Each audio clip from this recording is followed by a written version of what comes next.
I realize that back home you are considered a doctor. But this is Beverly Hills. And you are not allowed to practice medicine here in Beverly Hills. Especially the way you practice it. Cutting off a person's hair and burying it in the ground overnight to cast a spell on his sickness. Now, Granny, this is it. No more doctoring. How's that? Very good, Chief. Very good indeed. Doesn't stop, Granny. Fine. Now get up there and tell her. Well, you don't think I'm crazy enough to talk to her like that, do you?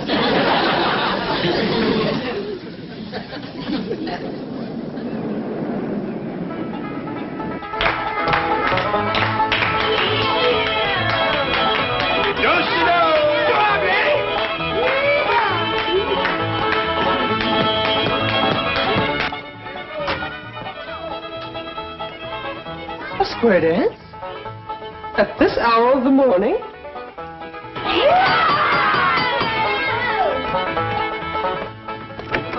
Howdy there, Miss Hathaway. Come in. Howdy, Miss Hathaway. Look who's come out here to help us celebrate the holidays. Holiday? What holiday? What holiday? She can't mean that. She better not mean it. Granny, don't get riled up. Miss Jane is just greening us. She knows what day this is. Well, everybody knows what day this is. Oh, I guess it just slipped my mind. You're going to feel like a darn fool when I tell you. It's Possum Day. Remember, Niall? Of course she does. Anybody who disremembers ought to be stood up against the wall and shot. Granny, it just slipped her mind for a minute. It'd come back to her when she got downtown seeing the parade. Sure it would. Boy, I can't wait to see that parade. What time do they hold the Possum Day parade out here? Hey, I got a swell idea. We can watch it from Mr. Drysdale's office at the bank. Yeah, it looks right down on the main street. You get a good look at the possum juggler. Yeah, that's the fellow. We got a good one back home. He can juggle 3 live possums in the air at the same time, whilst the 4th sits on his head and waves a little flag. How about it, Miss Jane? Can we watch the Possum Day parade from Mr. Drysdale's window? Oh, well, I'm afraid not. Of course not. What's the matter with me? They wouldn't have them banks open on Possum Day. Well, we could just leave early and get good places, couldn't we, Miss Jane? And until then, we're going to have us a hoedown. Come on, Miss Jane. I'm afraid I haven't time now. You see, I really came to deliver a message for Granny. Who from? Mr. Drysdale. I reckon he wants to thank you for curing him of his sickness.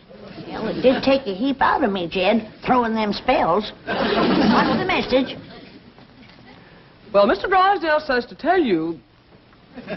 Yes? Well... He says, Happy Possum Day!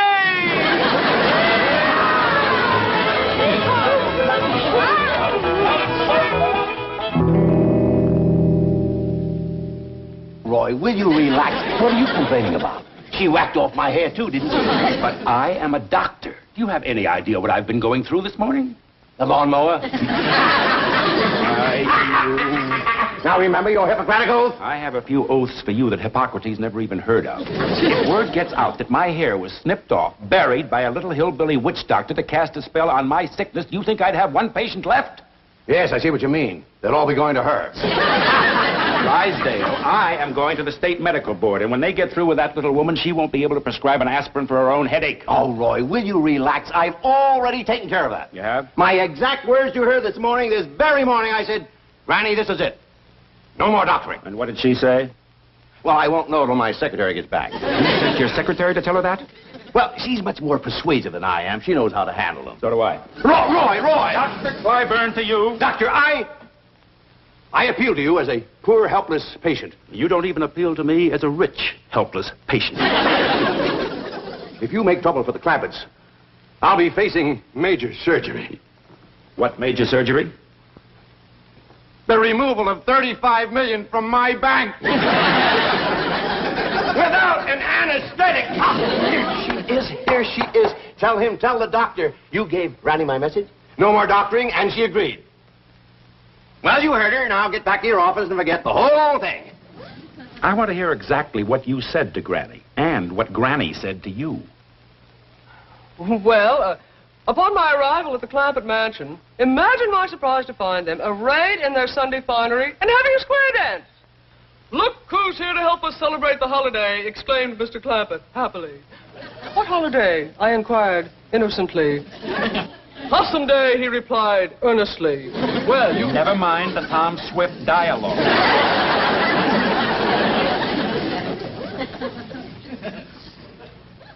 Did you tell Granny to stop practicing medicine? Well, not in those words, no. No, she said it in much stronger language. Tell me. And without the adverbs, please. I am a busy man. I still have a medical practice, as long as I keep my hat on. Now, what happened? Chief, are you going to allow him to treat me this way? No, I'll do it. Now, what happened? Well, they kept asking if they could watch the Possum Day parade from your window here. That does it. Doc, listen. You listen. That little woman is a menace to the health of this community. She is going to celebrate Possum Day in the clink. Possum Day? Dr. Piper. Doc. Roy, boy. You are constricting my brachial artery with your hemostatic grasp. What? Get your cotton-picking meat hooks off my arm. Look, I'll go see the Clampetts. I'll talk to Granny. I'll give her the message myself. I'll give her an ultimatum. I'll give you 1 hour. Oh, thank you. You are... you are constricting my dorsal metacarpals.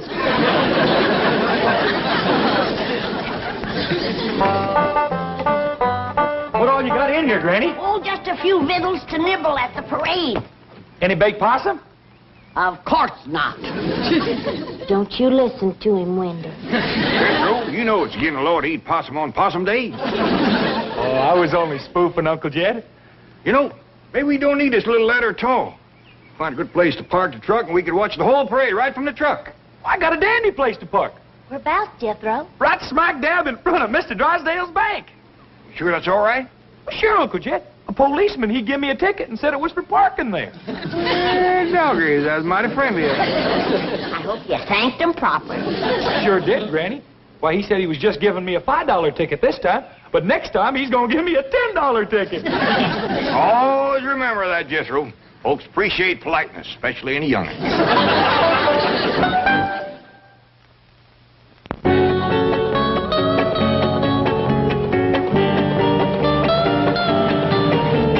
What else can happen to me today?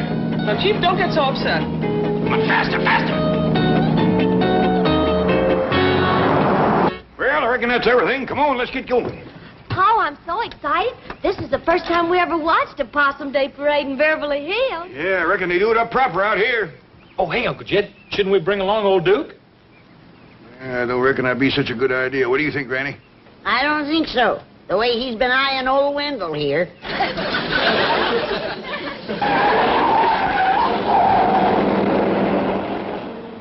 It's Miss Jane and Mr. Drysdale. I reckon he's going to join us for the parade. Wait! Wait! Oh, thank goodness we caught you. Get in. Where are you going? We're gonna watch the Possum Day parade from your bank. Well, I'm afraid there's not... Granny, Mr. Drysdale has something very important to discuss with you. Well, can he wait till after the parade? Yeah, we don't want to miss the possum juggler. That's the best part of the parade. But there isn't going to be... I believe the medical crisis can't wait, not even for 1 hour. Oh, yes. Granny, may I speak to you alone? Oh, yes, you go on inside. I'll be right in.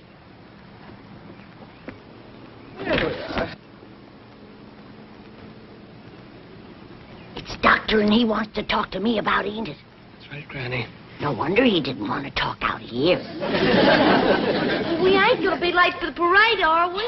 No, Ellie. But the morning's going fast. In all the history of Beverly Hills, there has never been a Possum Day parade in the morning. What's the trouble? Granny, I don't know exactly how to say this. I hope you won't be upset. Now, when you've been a doctor as long as I have, there's nothing you haven't heard. Say, that does look a little raggedy, doesn't it? You better come on out and let me whip you up a poultice for your head. No, please. No more medicine, especially not today. Mr. Drysdale, a doctor's duty never stops, even on Possum Day. Granny, that's what I'm here to talk to you about.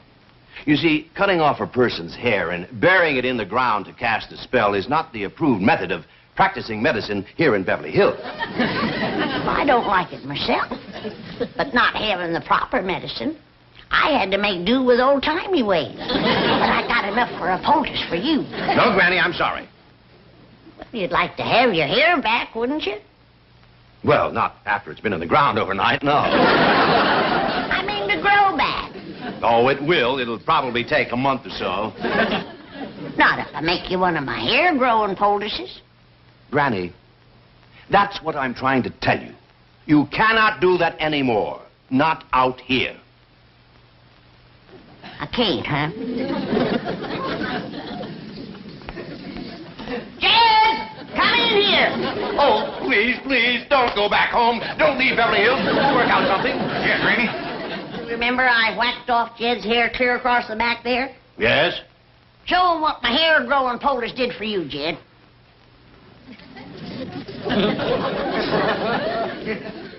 It's a mite ragged. It ain't been trimmed yet. Why, that's impossible. You can't grow hair like that overnight. Ow! It's real. It's actually growing right out of his scalp. That's what Granny's poultice does. It just draws the hair right up to your hind.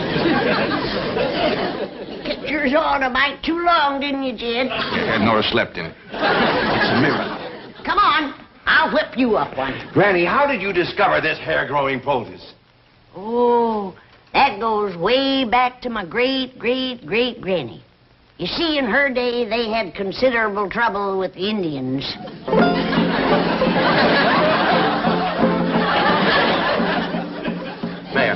Mayor, Your Honor, it doesn't have to be a big parade. No, just a high school band, a few horses, a few banners.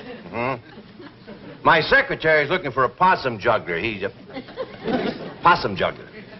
Yeah, he juggles 3 live possums with the same as... Hello? Is this the, Acme Theatrical Agency? Oh, fine.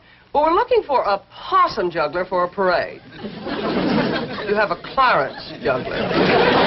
Not an actor. A possum juggler is one who juggles possums. Now, we would prefer one who can juggle at least 3 Hello?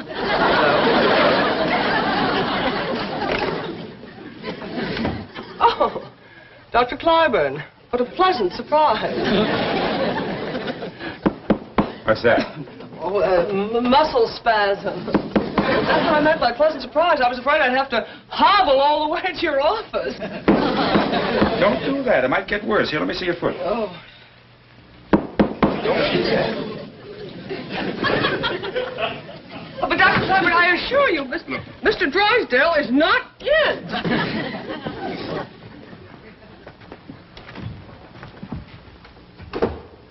See? Told you. Not here.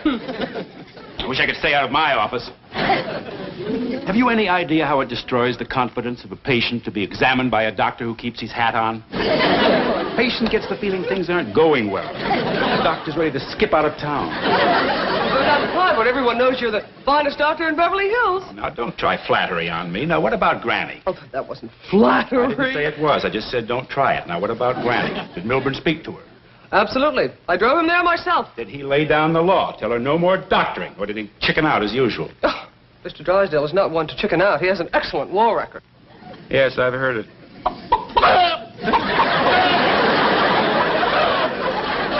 I resent that, Clyburn. I'll have you know I was decorated. Yes, and I see you're still wearing it. What is that? What? Oh, this. Well, my head was cold. I presume that's why you were hiding under the desk? As a matter of fact, it is. Now, I'm busy. Get going. What about Granny? I took care of Granny. I want the truth. What shall I do, swear in my honor as a banker? No, I want the truth. You don't have to worry about Granny. Now, go back to your own office. I'm busy. Well, I am running late. But if I hear as much as one rumor about Granny... Oh, howdy there. Hey, thanks both here, Granny. Ain't this a stroke of luck? First we find the bank open so we can watch the parade from the window, and now here's Mr. Clyburn. I'm going to send your hair-growing poultice over by Miss Jane. Hair-growing poultice? Say, Yours is coming along just fine. I made yours a mite looser because I didn't know just when you were going to use it. So you're still making medicine? I'm a doctor, ain't I? Better run along, Roy. Your patients are waiting. Oh, no. Oh, no. Oh, no. This is much more important. You heard him. Told her some, Jethro. Yeah, Granny. Please, wait. Wait! Better fetch a towel or that man's gonna have an awful hairy forehead.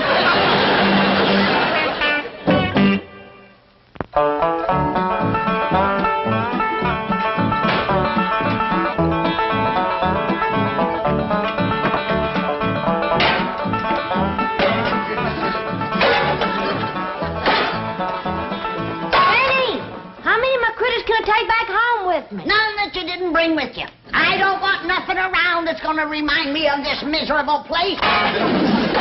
Well, how about my skunk? He won't take up no room. Leave him here. Well, he might get kind of lonesome. They ain't got many skunks in Beverly Hills. There's plenty of the two-legged kind. Like that ungrateful, good-for-nothing Clyburn feller. Say, Granny, it's coming on for nightfall. What you say we all get a good night's sleep and we start out for home first thing in the morning? I ain't spending one more night in this Beverly Hills, and that's that. I'm going back home, where folks appreciate you doctoring them back to health and putting hair on their heads. That Clyburn fella was plumb ungrateful, was he? Downright nasty. Why, he's claiming that he wasn't even sick when he came here yesterday. He says that Jethro put him to bed against his will. Why, he's even claiming that he's Mr. Drysdale's doctor. You don't say. I cured them both. Now he's wanting all the credit. Granny, let him have the credit. It ain't that, Jed. But it's the meanness of the man. Why, he yanked my poultice off his head and throwed it out the window. Then he poked his finger in my face, and he says he's gonna get after me with a doctor's board. What's a doctor's board? I don't know. But it must be big. He says 4 doctors sat on it. That's when Jethro came in. Right, Jethro? Yes, sir, Uncle Jed. I said, you take a board to my granny, and I'll bust it over your head. I don't care how many doctors is sitting on it. Well, I reckon he was considerable provoked to see that. I was pretty provoked myself waiting outside. Why, what happened to you? Well, as you know, this policeman gives Jethro here a ticket for parking in front of the bank. A $5 ticket. Well, when a policeman come by and tried to give me another ticket, I said, no, thank you, we already got one. It's all the same to you, I'll take the money. Well, he commenced to mean-mouthing me, and I said, now, hold on there. If that's the way you're going to be, we won't take your money or your ticket. What'd he say to that? He asked me if I want to come down to the station with him, and I said, no, I don't want to miss a Possum Day parade. Well, what did he say to that? He said there wasn't no Possum Day. No Possum Day? That's what he said. These folks don't appreciate nothing out here. Jethro, you call Mr. Drysdale at his bank, and you tell him to send over your Uncle Jed's $35 million right away. We want to take it with us. Yes, Granny. And none of that paper stuff. We want real money. Silver. But, Jethro, listen to me. There is a Possum Day, and there will be a parade. Mr. Drysdale's working on it right now. All right, Mayor. Now, look, how about this? A couple of elephants, calliope, a few lousy balloons. Is that too much to ask? Now, suppose we put your name on the balloon. Election's coming up, you know. But, Jethro, please, you can't leave tonight. Oh, let me talk to Granny. All right. One small elephant, few balloons, and a possum juggler. Possum juggler. But Granny, $35 million in cash. You can't possibly. You want it in what? Nickels, dimes, and quarters. Hello? Hello, Granny. Hello? Well, the Possum Day parade's all arranged. First thing tomorrow morning. Let's see, we're going to have an elephant. Too late, Chief. The Clampetts are leaving. No. Tonight. No! And taking their money. No! Thought I'd drop by on my way to the medical board. They'll have my report in case Granny tries to practice medicine again. How many doctors did you say were on that board? 4, all top men. Well, you're gonna need all 4! Oh, Chief, remember you're a bank president. Allow me to hit him! What's the matter with you two? Look, Milburn, aren't you content just to look like an idiot? You have to act like one, too. And will you take off that silly-looking baby bonnet? Hair. Chief, you've got hair. Hair where? Of all places, on your head. Granny's poulticed. It works. Look who has hair. And who has it? It is a medical impossibility to so stimulate the cranial integument as to produce in a few short hours more than a microscopic filamentous outgrowth of modified epidermic tissue known as hair.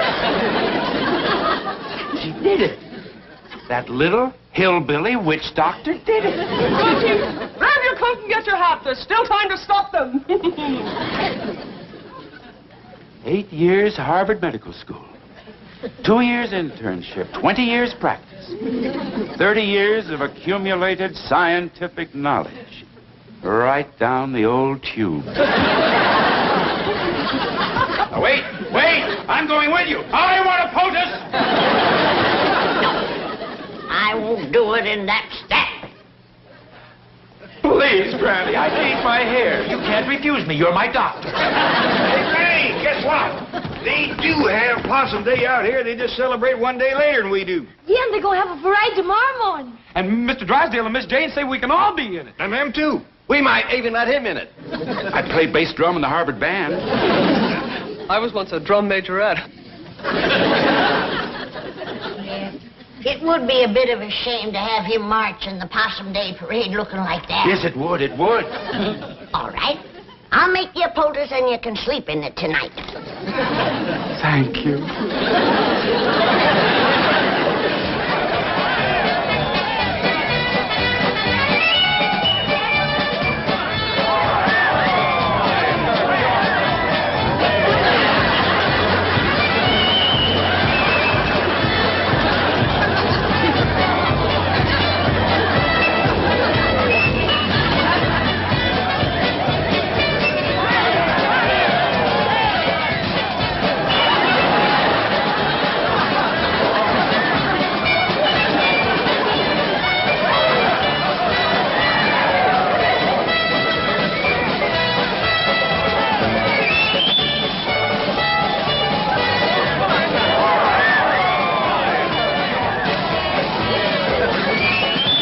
Dandy parade, ain't it, Granny? All except the possum juggler, sorry as I ever seen.